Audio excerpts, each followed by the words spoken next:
Örgü dediğiniz kanalımdan, Türkiye'den, dünyadaki tüm dostlara selamlar, sevgiler, saygılar. Örgü dediğiniz kanalıma hepiniz hoş geldiniz. Bu videomda tığ işi motiflerden oluşan maxi boy olarak geçen bu güzel hırka çalışmasının nasıl yapıldığını sizlere anlatmak ve paylaşmak istiyorum. Umarım sever ve beğenirsiniz arkadaşlarım. Beğeni ve yorumlarınızı videomun alt kısmında yapabilir. Ayrıca paylaşımda bulunarak daha çok kişilere ulaşımını sağlayabilirsiniz. Evet, şimdi yapması kolay olan maxi boy hırkamızın yapımına hemen geçelim arkadaşlarım. Modelimi yaparken kullanmış olduğum ipim şöyle Alize Cotton Gold'un arkadaşlarım 80-96 numaralı batik ipi ve 87 numaralı gri ipini kullanarak yaptım. Şimdi batik ipimizle başlıyoruz. Şöyle alıyorum ve bir tane halka yapıyorum. Biraz geniş ve büyük bir halka olması gerekiyor, İpler çıkmaması için arkadaşlar. Şimdi şu halkanın içerisinden şu şekilde geçiriyorum ve bir tane zincirle sabitliyorum. Tığım 3.25 arkadaşlar, şöyle göstereyim, 3.25. Sonra bir miktar yükseliyorum, arkadan şu şekilde alıp çektim ve bir tane ikili trabzan yapmış oldum. Araya bir iki zincir çekiyorum, üzerine bir aldım, hemen buraya bir tane daha ikili trabzan yapıyorum. Bu şekilde devam ediyorum. Bir zincir, bir ikili trabzan, bir zincir, bir ikili trabzan şeklinde devam ediyoruz. Toplam 12 tane yer yapıyoruz arkadaşlarım.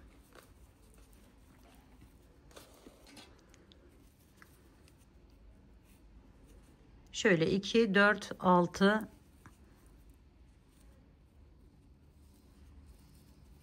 7 8 9 10 11 12. Evet, bu sayının tam olması gerekiyor. 2 4 6 8 10 12. Şimdi burada şu şekilde yapıyorum ve burada iki zincir çekmiştim arkadaşlarım. Birinci zincirin içerisinden giriş yapıyorum. Bu alttaki ipimi de bakın şöyle tutuyorum, iyice çektim. Getiriyorum buraya. Girişimi yaptıktan sonra şöyle alıp yukarıya doğru alıyorum ki birazdan onu arada yok edeceğiz. Şimdi şu şekilde tuttum. Diğer renk ipimi alıyorum.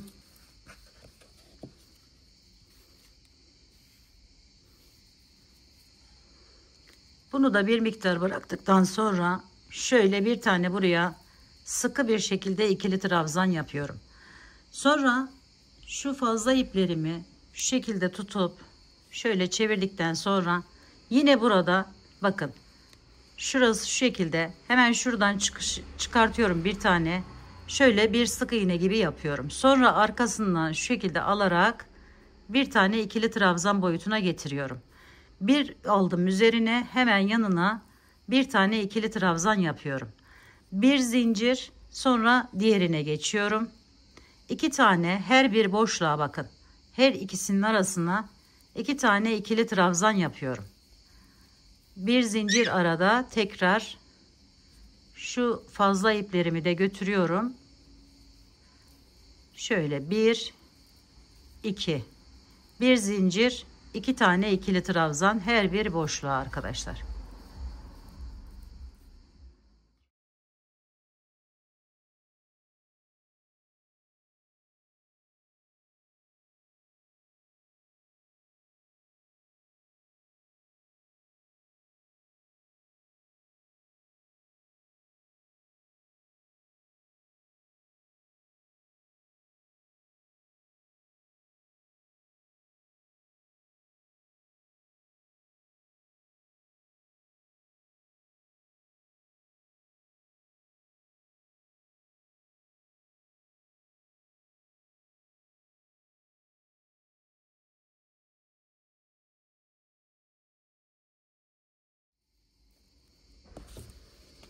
Evet, şimdi bakın Buraya geldim. Her birisine ikişer tane yaptım. Burada üzerine bir alıyorum. Geliyorum şu yerden hemen şu şekilde girişimi yapıyorum. Bu arada bu alttaki ipimi de yukarıya aldım. Şu şekilde çekiyorum önce. Sonra alttaki ipimi alıp diğer rengime şöyle bir tane buraya ikili trabzan yapıyorum. İkili trabzan yapıyorum. Sonra arkadaşlarım buradan bu şekilde yine giriş yapıyorum. Bakın şöyle aldım, bir tane sık iğnemi yaptım. Sonra biraz yükseldim. Bir tane daha şöyle yer yapıyorum. İkili trabzan boyutuna getiriyorum. Sonra üzerine 2 aldım. Geliyorum, bakın alttaki yerden şu ilk başlangıç yerimizden giriş yapıyorum. Şu şekilde ve bir tane buraya üçlü trabzan yapıyorum. Şöyle. Sonra üzerine bir alıyorum. Aynı yerin içerisine bir tane daha ikili trabzan yapıyorum. Araya bir tane zincir çektim. Üzerine bir aldım. Geliyorum buraya. Bakın ikinci aramız. Bir tane ikili trabzan yapıyoruz. Üzerine 2 alıp aşağıdan şu şekilde alarak buraya üçlü trabzan yapıyoruz. Şöyle. Sonra üzerine bir alıp bunun içerisine giriş yapıp bir tane daha ikili trabzan yapıyoruz. Şu şekilde bir görüntü oluyor. Bir zincir araya tekrar bütün hepsine bu işlemi uyguluyoruz arkadaşlarım. Şöyle. Şu şekilde aldım. Sonra tekrar aynı yerden giriş yaparak bir tane ikili trabzan yapıyorum. Geçtim diğerine. Üzerine 2 aldım. Yine aynı şekilde üçlü trabzanımı yaptım. İkili trabzanımı yapıyorum. Bir zincir çekiyorum. Bu şekilde devam ediyoruz.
Evet, bakın şimdi bu şekle geldi. Sonra üzerine bir aldım. Son yerden şöyle girişimi yapıyorum. Bu şekilde alttaki ipimi de alıyorum yukarıya doğru ve şu şekilde birleştiriyorum. Sonra buraya bir tane ikili trabzan yapıyorum diğer ipimle. Şöyle tamamlıyorum yani burayı. Şimdi yine aynı şekilde bakın şöyle girişimi yapıyorum. Şöyle bir tane aldım. Sonra arkadan bir tane daha alıyorum. Sonra üzerine bir alıyorum. Bu defa şu 2 tane yapmış olduğumuz ikili trabzanın bir alıyoruz arkadaşlar üzerine. İkisinin arasından giriş yapıyorum bakın şu şekilde. Sonra ipimi arkadan alıp öne çıkartıyorum. Buraya bir tane şöyle çekiyorum birinci. Sonra 1, 2 ve 3. 3'e tamamlıyorum. Yani üçlü trabzan yapıyorum ama üzerine bir alıyorum arkadaşlar. Hemen yanına bir tane daha ikili trabzan yapıyoruz. Sonra bir zincir, tekrar üzerine bir alıyorum. Buraya giriş yapıyorum bakın. Yanındaki boşluğa. Bir tane ikili trabzan. Üzerine bir alıyorum. Bakın şu ikisinin arasından giriş yapıyorum. Ve buradan çektim. Bir tanesini çektim. Sonra ikisini çekiyorum şu şekilde. Yani üçlü trabzan yapıyoruz ama üzerine dediğim gibi bir alıyoruz arkadaşlar. Bir zincir. Tekrar devam ediyoruz. Aynı şekilde bu sırayı tamamlıyoruz. İkisinin arasından giriş yaptık. Çektik ve üçledik. Şimdi ikili trabzanımızı yaptık. Bir zincir. Sonra devam edelim. aynı şekilde tamamlayalım. Bir zincir arada, bir tane ikili trabzan önce yandaki boşluğa, sonra üzerine bir alıp üçlü trabzan, 1 2 3, sonra ikili trabzan yapıyoruz, bir tane daha.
Şimdi yine son yere geldik. Üzerine bir aldım. Geliyorum buradan tepesinden giriş yaptım. Bu ipimi de alıyorum öne doğru şu şekilde.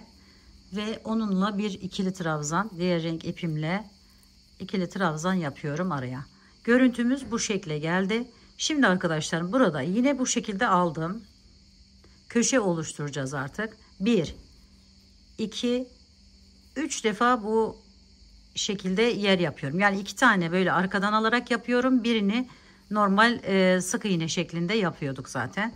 Şimdi üzerine 2 doluyorum. Burası köşemin bir tanesi olacak. Şöyle köşelere üçlü trabzanlar yapacağız. Toplam önce 4 tane bir yapalım. 2 3 ve 4. Sonra bir zincir çekiyorum araya. Üzerine bir aldım. Yandaki boşluğa geçiyorum arkadaşlar. Bakın buraya. Buraya 4 tane ikili trabzan yapıyorum. 1 2 3 ve 4.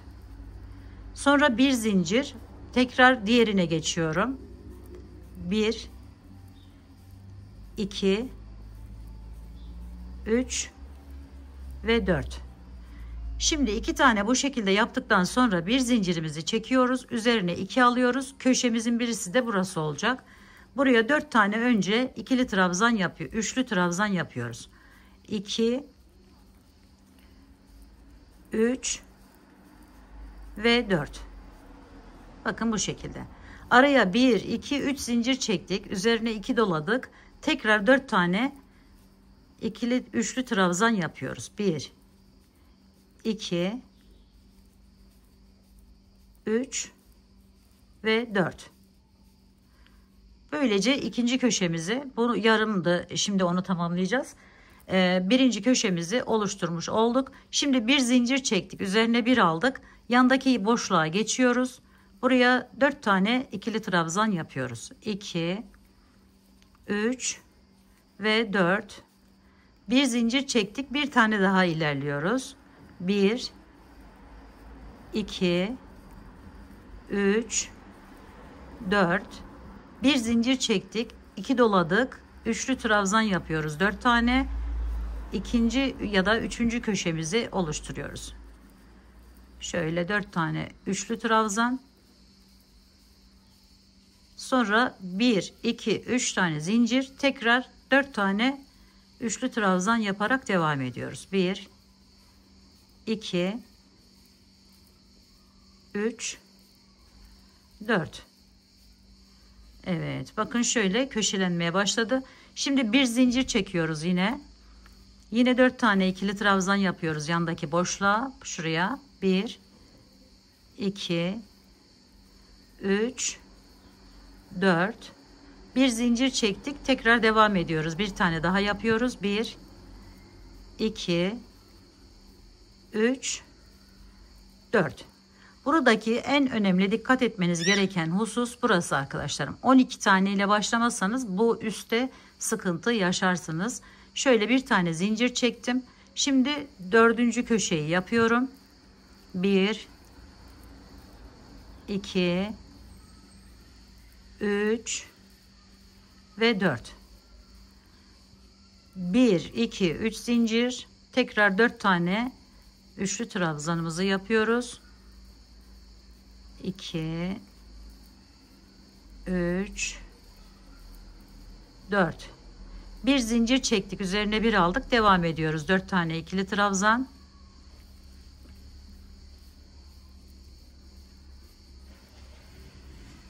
Bir zincir, bir tane daha yapıyoruz.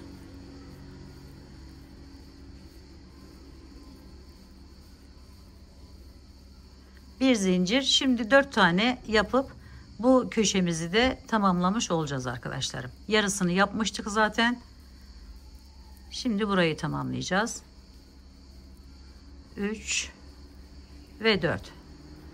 Şimdi burada 2 zincir çekelim. Üzerine bir alalım. Yine gidiyoruz buraya. Alttaki ipimizi de yukarıya doğru alıyoruz. Şöyle. Ve buradan bu rengimle devam edeceğim. Şöyle ikili trabzanımı yapıyorum. Sonra yine aynı şekilde bakın şu şekilde aldım. 1. Sonra birinciyi alıyorum, yapıyorum. Sonra bir tane daha alıyorum. Bir üçlü trabzan boyutuna getiriyorum burayı. Sonra tekrar üzerine 2 dolayıp yanına 3 tane üçlü trabzanımı yapıyorum. Köşe olduğu için. 3 4. Yani 4'e tamamlamış oluyoruz arkadaşlarım burayı. Bir zincir çektik, üzerine bir aldık. Bu ipimizi bir miktar yanında birlikte götürelim, sonra keseriz. Yine 4 tane buraya ikili trabzan yapıyoruz. 2 3 ve 4. Bir zincir, tekrar bakın şu boşluğa geçiyoruz. Buraya 4 tane ikili trabzan yapıyoruz. 2 3 ve 4. Bir zincir çektik, devam ediyoruz. Şimdi bir zincir çektik, şuraya da getiriyorum diğer rengimi keseceğim şimdi. 2 3 4. Evet, bu ipimizi kesebiliriz artık.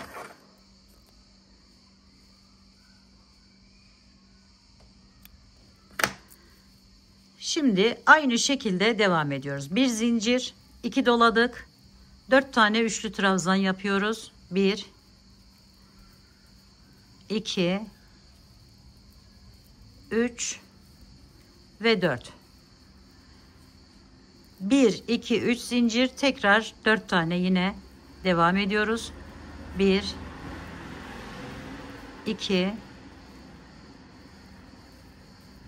3 4. Bir zincir. Aradaki yerimiz 2 idi. Şimdi 3'e çıkmış oldu. 1 2 3 4 ikili trabzan, bir zincir, tekrar devam ediyoruz aynı şekilde.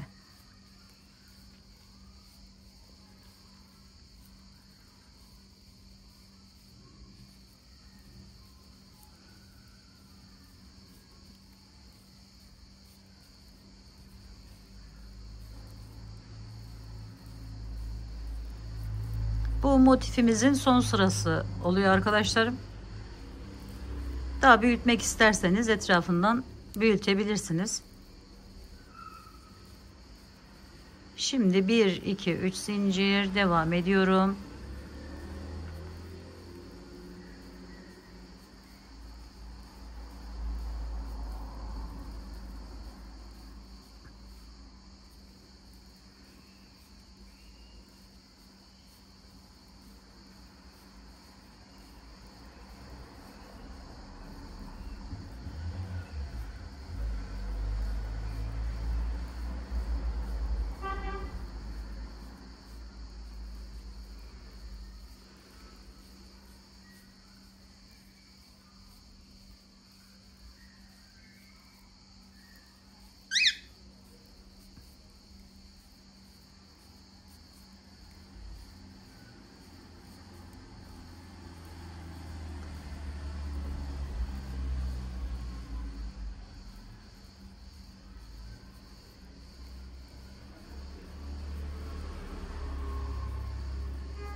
3 tane zincirimi çektim. Geliyorum buradan giriş yapıyorum.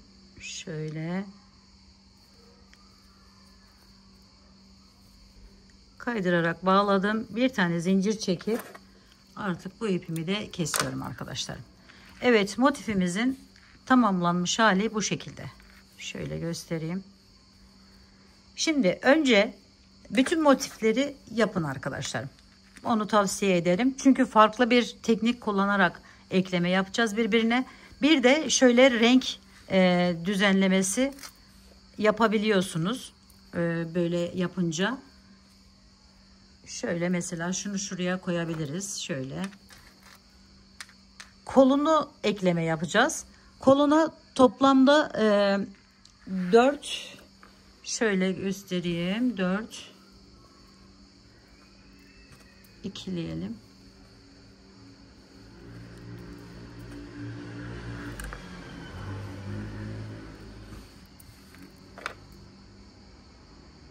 Bunu şuraya koyabiliriz. Bunu bunun altına yapabiliriz. Şöyle. Kol kısmı toplam 8 motiften oluşuyor arkadaşlarım. Gördüğünüz gibi şöyle ikili ikili 8 motiften kolunu yaptım ben. Daha uzun da yapabilirsiniz bu arada. Şimdi bunu bu şekilde yaptıktan sonra ekleme işlemine geçelim. Özellikle burayı bıraktım hani daha kolay net anlaşılsın diye. Şu iki motifi arkadaşlar eklerken şöyle yapacağız. Şöyle tuttuk. Bu batik ipimi alıyorum. Şu şekilde iki motifimi tutuyorum. Şöyle bakın. Sonra şu köşesinden giriş yapıyorum. Ters olacak arkadaşlarım. Ön tarafı şimdi göreceksiniz. Çok değişik ve farklı bir eklemesi var. Şöyle aldık. Şu ipimizi de alalım ki onu da aradan kaybetmiş olalım. Şöyle bakın. Önce bir tane şöyle bağladım ipimi. Sonra bir tane buraya sık iğnemi yapıyorum. Sonra araya şu iplerimi de bakın şöyle yapıp yok edebilirsiniz. 1, 2, 3, 4 tane zincir çekiyorum. Onlarla birlikte çektim. Zaten arkada kalacağı için onları da aynı zamanda kilitlemiş olduk. Şimdi şu iki aradan arkadaşlarım bakın. Giriş yapıyorum, çekiyorum ve bir tane buraya sık iğne ile bağlıyorum. Sonra 1, 2, 3, 4 eliniz sıkı ise bunu kesinlikle 5 yapın. Sıkmayacak arkadaşlarım, kasmayacak.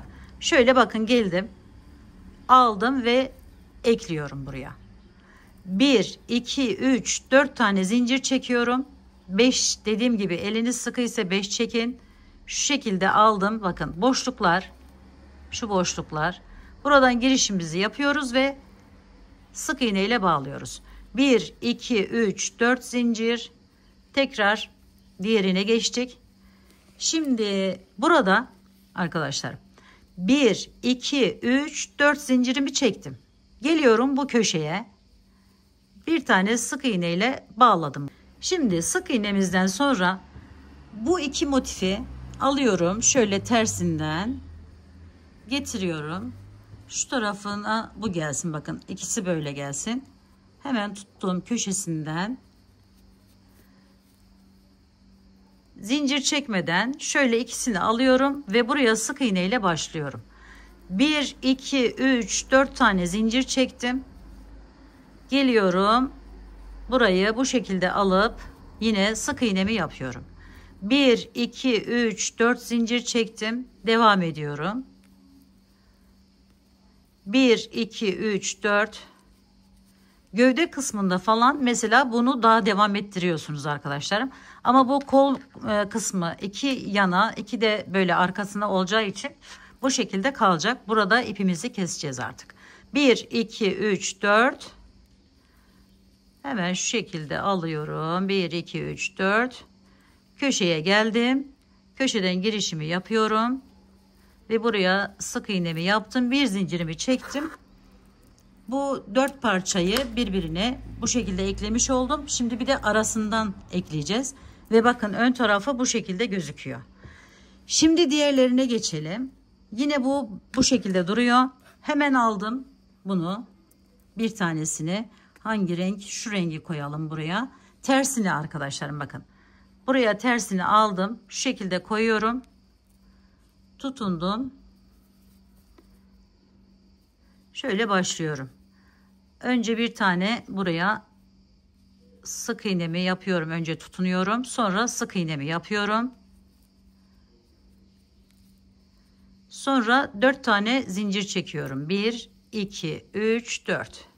Gevşek gevşek çekin arkadaşlarım zincirleri.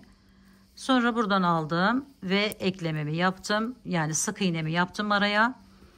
1, 2, 3, 4. Diğerine geçiyorum. 1, 2, 3, 4. Diğerine geçtim.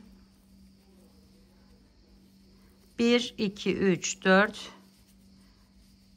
Şöyle buraya geçiyorum. 1, 2, 3, 4. Buraya geçtim. Şu şekilde. Şimdi bunun üzerine buradan arkadaşlarım şöyle bakın. Bunu ekleyeceğim. Hemen şöyle tersini çeviriyorum. Buradan şu ikisini birleştiriyorum. Buradan girişimi yapıyorum. Ve şu şekilde bir tane sık iğne ile bağlıyorum. Sonra burada fazla ipimiz var bakın. Onu az önce yaptığımız gibi 1, 2, 3, 4. Sonra yana geçiyorum. 1, 2, 3, 4. Devam ediyorum ekleyerek. 1, 2, 3, 4. Buradan giriş yapıyoruz. 1, 2, 3, 4. Buradan giriş yaptık. 1, 2, 3, 4. Buraya gelip bırakıyoruz artık. Burayı da eklemiş olduk. Kestik.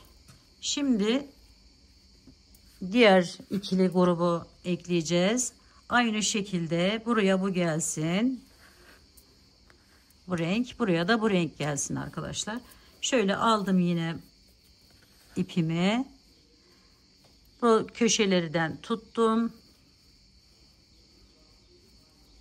Şu fazla ipimi de alıyorum.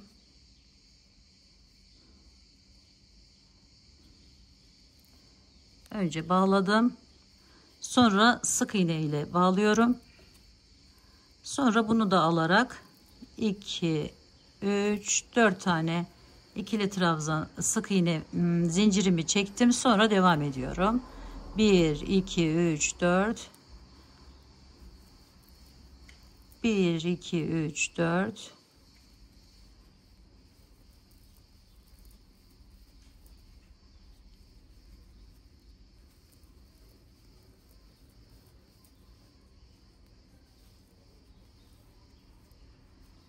Şimdi diğer motife geldi sıra. Bakın şöyle hemen buradan girişimizi yapıyoruz. Diğerini de alıyoruz.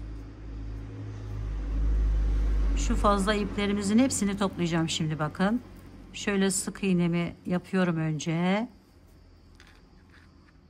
Sonra 4 tane yine zincirimi çekiyorum. 2, 3, 4. Sonra geliyorum buraya. Buradan giriş yapıp bir tane buraya sık iğne ile bağlıyorum. 1, 2, 3, 4. Diğerine geçiyorum.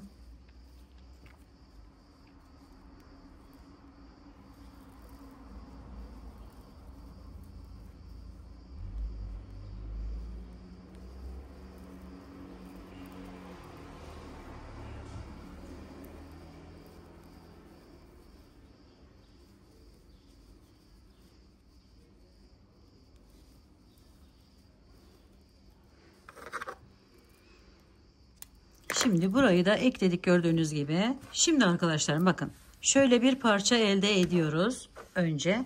Şimdi bu ikisinin arasından birleşim yapacağız. Onu da hemen bakın şöyle yapıyoruz. Burayı aldık. Burayı aldık. Şöyle iki köşeyi birleştirdik. Ve girişimizi yaptık. Yine aynı şekilde devam ediyoruz. Önce bir tane bağladık. Sonra bir tane ikili sık iğne yaptık. 1, 2, 3, 4 zincir ekleyerek devam ediyoruz. 1, 2, 3, 4.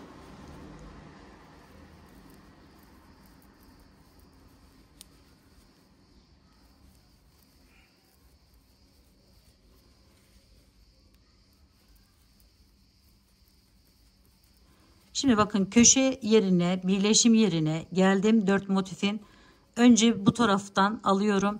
Bir tane sık iğne ile bağlıyorum. Sonra 1, 2 zincir çektim.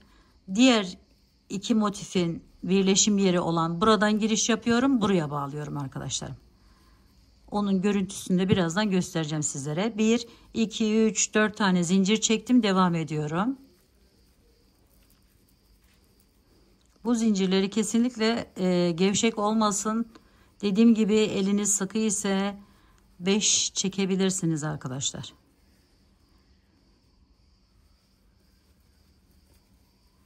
Sıkı olmasın. Evet. Şöyle. Şimdi bakın köşeye geldim yine. Önce bu ikilinin burasından giriş yaptım. 1, 2 zincir çektim. Sonra diğer ikilinin hemen köşesinden giriş yaparak bu şekilde yapıyorum. 1, 2, 3, 4. Devam ediyorum.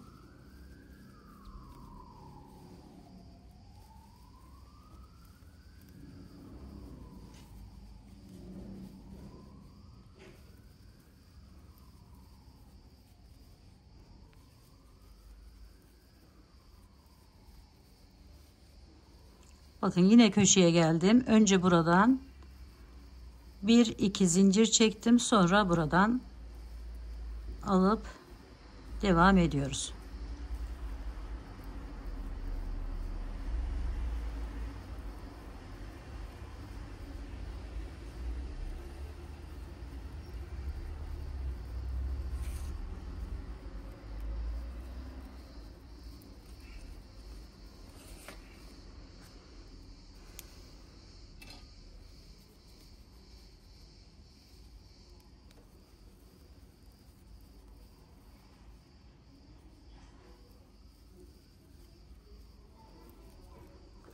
Evet, bir tane zincirimi çektikten sonra kol kısmının eklemesini tamamlamış oldum arkadaşlar. Gerçi bunu böyle yapacağız. Şurayı da ekleyeceğiz ama onu kolu lastik kısmını yaptıktan sonra yapın derim, daha rahat ediyorsunuz çünkü. Şimdi bakın şu orta birleşim yerimiz arkadaşlar, bakın. 2 zincir çekip görüntümüz bu şekilde oluyor. Ekleme işlemini yaptıktan sonra. Şöyle değişik ve farklı bir görüntüye sahip olmuş oluyor. Şimdi kol lastik kısmını göstereyim sizlere. Daha sonra yine aynı şekilde şöyle yapıp ekleyeceğiz. Ve artık gövdeye, ana parçaya ekleme işlemine geçeceğiz arkadaşlar. Lastiğini daha önceden de yapmıştım. Takip eden arkadaşlarım biliyordur. Şöyle alıyorum. Kol kısmında birazcık böyle olmasına dikkat ettim. Köşeden değil de hemen yan tarafından giriş yapıyorum arkadaşlar. Yan taraftaki yerden bakın şöyle göstereyim bir daha. Şuradan aldım. Şöyle alarak başlıyorum. Önce bir tane buraya zincirle sabitleyelim. Sonra üzerine şöyle bir çevirdim, aldım ve ikili trabzan boyutuna getirmiş oluyorum. Sonra üzerine bir alıyorum. Hemen yanındaki yeri bakın. Şöyle arkadan giriş yapıyorum. Buradan da alıyorum. Bir önden bir arkadan alarak devam edeceğiz. Şu şekilde aldım. İkinciyi buradan alıyorum. Buradan. Farklı şekillerde de yapabilirsiniz. Bakın şu boşluğa yapmıyoruz. Biraz daha böyle tutsun diye. Buradan giriş yaptık. Aldık. Şimdi arkadan şu şekilde giriş yapıp alıyoruz. Bir önden bir arkadan alttaki ikili trabzanlarımızın belinden giriş yaparak şöyle devam ediyoruz. Çok sıkı olmasını da istemedim. Böyle çok hani salaş olmasını da istemedim. Eğer sıkı olmasını istiyorsanız buralardan azaltarak, yani buraları atlayarak yapabilirsiniz arkadaşlarım. Şöyle bir ön bir arka, bir ön bir arka. Diğer sırada da aynı şekilde, yani geri dönerken de aynı şekilde bir ön bir arka yaparak lastiğin boyutunu istediğiniz kadar yapabilirsiniz. Şöyle geldim. Bakın buradan sadece şuradan alıyorum şöyle. Bu da düze denk geliyor. Bakın bu arkadan yaptık. Bunu önden yapacağız. Şöyle giriş yaptım. Köşe birleşim yerim. Hemen alarak devam ediyorum. Arkadan aldım. Önden aldım.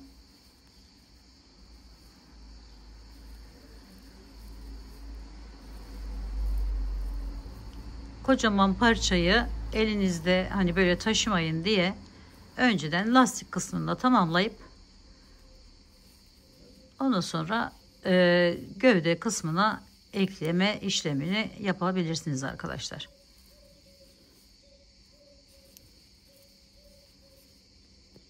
Şöyle devam ediyor. Şimdi şöyle çevirdiğimiz zaman şöyle düşünün. Şöyle alt kısmının lastik kısmı olacak. Bunu dediğim gibi arkadan gelirken de aynı şekilde arkadaşlar. Önden olanları önden, şöyle onu da göstereyim. Bakın şu arkadanmış. Hemen şu şekilde alıp onu arkadan, bunu önden. Kendimize bakan yerleri şöyle. Bilmeyen arkadaşlarım için bunu gösteriyorum. Şöyle önden. Dönüş sıramız bu şekilde olacak. Böyle yaptığımız için ön arka herhangi bir şey fark etmiyor. Görüntü aynı görüntü oluyor arkadaşlar. Şöyle aldık. Bakın devam ediyoruz. Evet. Şimdi bunu dilediğiniz kadar büyüklükte yapabilirsiniz. Onda herhangi bir şey yok. Kendi ne kadar istiyorsanız. Devam edelim ve tamamlayalım. Evet arkadaşlarım, şimdi son sırayı yaptım. Şu iki parçayı, yani diğer tarafını da getiriyorum. Tersinden olacak şekilde şöyle alıyoruz. Bakın şu şekilde tuttuk. Şimdi bu rengimizle bu lastik kısmını tamamlayalım. Önce şöyle ekleyelim birbirine. İki tane zincir çektim. Hemen şöyle yanından aldım. Kaydırarak bağladım. 1-2 zincir.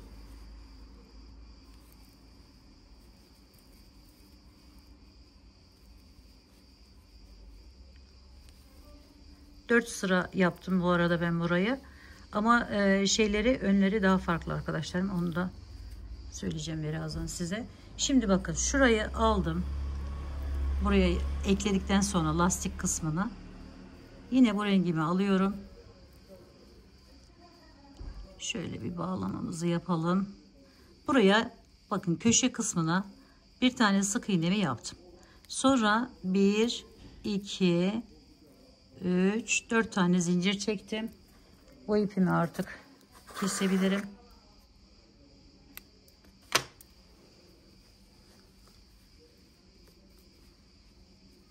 Hemen buraya geçtim. Oraya sık iğnemi yapıyorum. Sonra yine 4 tane zincir çekiyorum. 1, 2, 3, 4. Geçtim diğerine. 1, 2, 3, 4.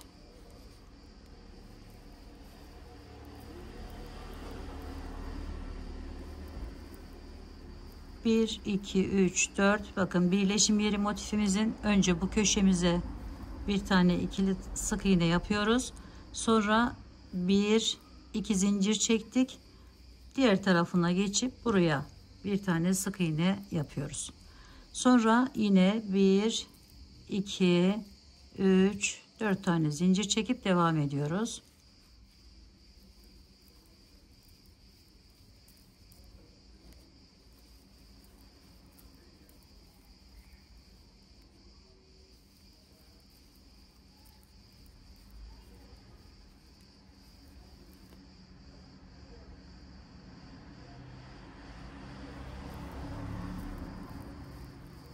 Evet, son yere de geldim. Oraya da aynı şekilde birleştiriyorum. Şimdi kol kısmını tamamlamış olduk. Burası ters tarafı arkadaşlar. Tekrar söyleyeyim. Gövdeye bu kolu ekleyeceğiz. Bakın şöyle gövdemizde burada. Bu diğer kolumuz. Şöyle daha geniş. Bakın şöyle. Şimdi diğer tarafı,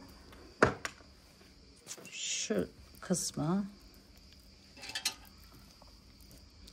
şöyle bakın arkadaşlarım, kol yerimiz. Hemen tersini çeviriyoruz. Şöyle. Şurası diğer motiflerin birleşim yeri. Şöyle sıkılaştıralım iyice. Şimdi bunu alıyorum. Buraya geliyorum. Bakın şöyle. Buradan giriş yapıyorum. Buraya bağlıyorum sık iğne ile. Sonra koltuk altı oluyor aynı zamanda. Onu da söyleyelim. Şöyle 1, 2, 3, 4 tane zincirimi çektim. Geliyorum, ikincisini birleştiriyorum.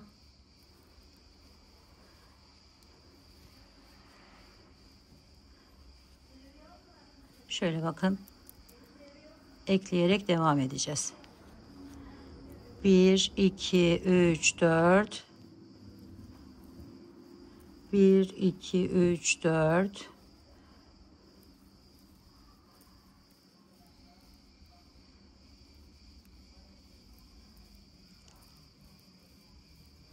Evet. Şurası yine birleşim yerimiz. Hemen girişimizi yaptık. Bir tane buraya sık iğneden sonra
evet. İlk başladığımız koltuk altına geri geldik. Buradan hemen girişimizi yapıyoruz şöyle ikisinden. Ve buraya da bir tane sık iğne ile bağlıyoruz. Sonra arkadaşlarım şuradan şöyle alıp birleştirdim kaydırma ile bir zincir çekiyorum ve artık tamamlamış oluyorum bu kısmını da.